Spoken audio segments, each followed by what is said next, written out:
Hi, I'm Bob Tabor with LearnVisualStudio.net. We've worked our way through the first 4 labs. That brings us to lab number 5, Lifetime Management, Saving and Restoring State. If we take a look at the text, there's not a lot to do per se, but it does a really nice job of explaining the ramifications of the suspending event that's sent from Windows 8 to your app. And I thought it might be a good idea to explicitly talk about the lifetime of an app, what triggers a suspend, a termination, and so on. So let's start by saying that there's a fundamental change in how apps are terminated with the arrival of Windows 8. In previous versions of Windows, the user decided when to terminate an app. You could have multiple apps open at the same time, usually referred to as multitasking, all right, back in the old days. Each application that's currently running will be consuming memory and processor resources. And if you open up enough applications, your computer began to run low on system resources, i.e. memory. And so the system would then try to help you out by caching some stuff from memory onto disk that it doesn't seem like it needs right now. But ultimately, your entire computer would bog down. Now in Windows Store apps, Windows 8, not the user, is in control of when to terminate an app. So each app in Windows 8 and the Windows Store apps will run in full screen unless they're snapped. Let's not talk about that right now. But each app runs full screen, and you decide when you want to switch to another app. And when you begin the second app, that first app will go into a suspended state. And then this process will occur again as you open another Windows Store app and another Windows Store app and so on. And so this process recurs over and over as you open new Windows Store apps. And finally, after enough of apps have been started, the system is under what's called memory pressure. And so when Windows needs more memory, then it decides to begin to terminate apps that were in a suspended state. So it begins to say, I don't need you and don't need you. And it begins to make more room by getting rid of suspended apps. So what if the user then relaunches an app that was in suspended state before it was terminated, but it was in suspended state? Well, then Windows 8 will unsuspend it. Its memory footprint is still intact. The app's threads of execution can begin using the CPU again. It can use the file system again and the network again, and so on. All right, so what exactly do we mean by suspended and resume and terminated and all these terms? Well, when an app is suspended, its memory footprint, so its variables, its threads of execution are not allocated any CPU cycles, and there's no access to the disk or to the network. So when an app resumes, it's coming out of suspended state prior to being terminated. Terminated means that the app has been completely removed from the computer's memory and now has to be relaunched. So the app is not given a notification that it's being terminated. Now the memory footprint can be reclaimed for Windows 8 for optimization or for allocation to a new Windows Store app, but it's cleared out that memory space essentially. So the Grid App template takes care of the initial setup that gives you the basic process lifecycle management features, and you can extend that, and we'll see a few points of extension a little bit later. But if you take a look at our app.xaml, there are 2 events that are defined in the Grid App template. First of all, there is the onLaunched event in line 45, and then there's also this onSuspending event in line about 125. Let's take a look at the onLaunched event. So if you take a look here in line, I think 59, you can see here that we're trying to ascertain the previous execution state of the app prior to being terminated. So as we launch, where did we leave off from last time? That's what this is asking. And so this application execution state can be one of several enumeration values. In fact, in this case, the documentation is our friend. Let's take a look at this application execution state enumeration, and it gives us all the various members and then their descriptions as well. And so you can just bing on Microsoft.com, so site:/Microsoft.com, and then use the term application execution state, all one word, no spaces, and then space enumeration. So for example, if we were looking at this and we might want to understand the difference of not running versus terminated, we could see here the explanation that the app may have been downloaded from the App Store but not executed yet. Okay, makes sense. That's a helpful distinction for me if I ever need it for my particular app. Notice in this case, back in line number 59, we're checking to see if the previous execution state was terminated. And if it was, then we're asking the suspension manager to restore the previous state in an async fashion. All right, so this suspension manager, if we were to go to definition, it's actually created here by the grid app template in our common folder, suspensionmanager.cs. All right, and it takes care of remembering which page of our app the user was working on prior to being suspended, and it saves that information in an XML file called sessionstate.xml. And so we could pop that file open if we could find it on our hard drive, and maybe we could get a little more insight as to what it's actually doing. I actually have, I can show you this much. You can find it on your C drive under users, then whatever your username is. In my case, it's Robert. Under app data, which is a hidden folder that you'll need to show. Local, I think it's under packages, and then you're gonna have to figure out the GUID, and this part's not easy, right? Because you can see there's quite a few apps that utilize this. But in our case, it's gonna be one of these most recent ones that we were just running here. Probably this one right here. And then local state, and then there should be a session state.xml. Let's see if there is one here in this other one.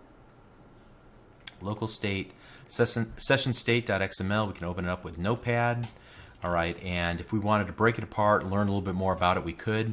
I happen to have one from a previous run that I'm going to paste here into Notepad. So let's just close this because I don't want to make any changes to it. I don't think it would be a good idea to modify any of this. But here's one from a previous run. And so you can see that this is a serialized version of an app frame, okay? And it contains the last pages that we navigated through, along with some other details in navigation history, like the pages we navigated through and the data that's needed to rehydrate those pages. And I find that opening up a file format that's used gives me some clues as to what's going on behind the scenes. And so that's the only reason why I took that little departure there. So the cool thing is this, in this suspension manager, that we can see here the save async method and the restore async method, and we could easily extend these methods to store our own and retrieve our own application data. And so as the lab points out, that's not really necessary for this app, our Contoso Cookbook, because there's no real state that's worth saving, you know, besides the last page that the user was working on prior to the suspension event. Okay, so here's what I'm going to do just to show how this works. Let's go ahead and create a new project. It's going to be a grid app. We're going to call it app 1. Just take all the defaults.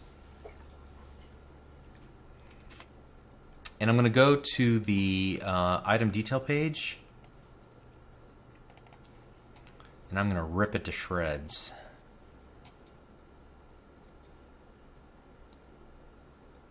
In fact, I'm going to just yank out everything out of here. I'm just going to take the flip view and just get rid of it completely. And everything that belongs to it. Gone. Alright, so, but what I am going to put in its place is a, I was going to put in a text block, or I'm sorry, a text box. We're going to call this a stateful text box. And I think we're going to have to make some changes here. I'm going to put it into grid.row equals 1. Then I'm going to make its height something reasonable, like, I don't know, 45. Then I'm going to, you can't see it in the little designer area. So that's because it is in the center. So I'm going to put its vertical alignment equal to top, and I'm going to make its width something reasonable, like, I don't know, 400, and then I'm going to horizontal align it to the left. All right, that feels good. All right, so there we go. That's good. And so now we're going to go into the item detail page.xaml, and the good news is that we've already got a template of how to make this all work. I'm going to get rid of all these flip view references here, like that and like that. But the good news is that we've already got an example of how to retrieve information from the page state here in this example. So we're just going to use that little template, and first of all, let us retrieve the state by going if page state is not equal to null, and the page state contains a key that's called stateful, whatever we called that. Here, let me just put it on the clipboard because I'm going to need it a couple times here. Yeah, stateful text box.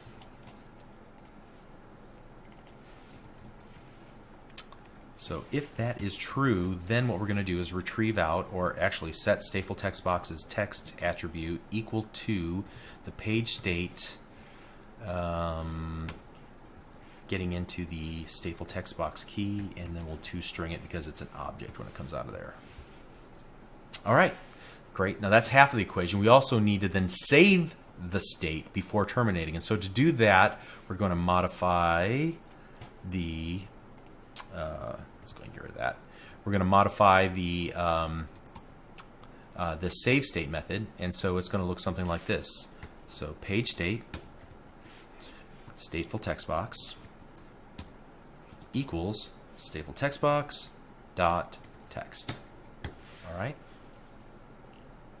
great.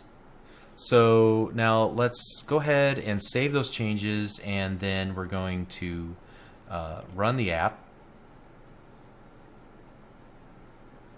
And we're going to navigate into a page, and now I'm just going to type something, literally.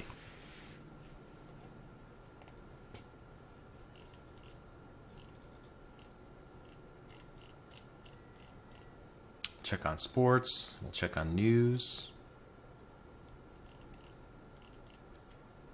And then we'll come back to into our app. All right, and we can see something is still there. So now let's do this. Let's go to the desktop, and we're going to suspend and terminate the app. And now we're going to rerun the app. And you can see something is still there. Great. All right, so keep in mind that our app has about 5 seconds to do its work once it receives the suspending event. During that 5-second window, the user could hop out to an email for a quick check and then back to your app, so no real work would be necessary. The app would just continue on as if nothing had happened, since it never really officially suspended, and whatever work it did when it received the suspending event shouldn't be harmful to the app in any way. So no harm, no foul. So finally, with regards to our app, there's one other extension point that makes sense for us to consider depending on our app. Back in... Let's go back to our app.xaml.cs. If you were to take a look at the constructor, we see this, we're wiring up a suspending event. We could also do something like this if we wanted to. We could check for the resuming and then create an on resuming method if we wanted to. I guess we don't need to do that. And then implement that if we wanted to, that event handler, all right? Like so. So, and that would handle the process of resuming if we wanted to take control of it. So this would allow us to refresh the data in our app if we were pulling from a web service to get the most recent information.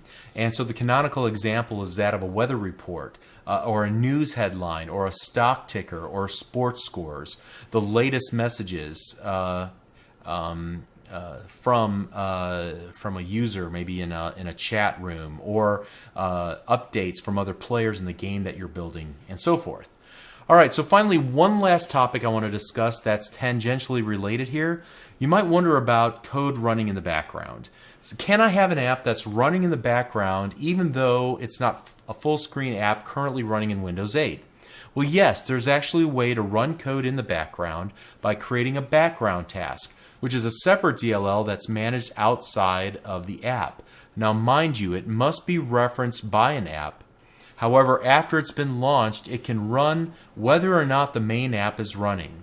You would create a Windows app class library that contains a class that implements iBackgroundTask, which again is just a contract to implement a run method. And so then you have to create a reference to the class library DLL from the main app and then add a declaration in the package.appx manifests designer that you want to use this as a background task, or you want to have access to a background task. Now that the class library DLL task is waiting to be triggered, it can be triggered by one or more task types like audio or a control channel or a system event or a timer or a push notification. Any of those could then spring your background task into action. And you know what, at this point I'm really getting a little bit over my own head here. What I'd recommend is this. Take a look at this web page and it'll explain everything you need to know about running background tasks from your app. So just do a search on site:/Microsoft.com supporting your app with background tasks, and it should bring you to this page. Alright, so in this lesson we learned more about how Windows 8 manages the lifetime of our app's processes. We learned about the Grid App Suspension Manager and how it takes care of the details of serializing our app's navigation state. And we saw how to extend that to form data like our little text box or other variables that would be required for our app to run. We saw how to further extend the app by adding an event handler for the resume event, and how to run background tasks in an in-proc server DLL that responds to external trigger events. Alright, so that finishes up lab number 5. I trust that you'll read the additional text in that lab and to get additional insights, and we'll pick it back up in lab number 6. We'll see you there. Thank you.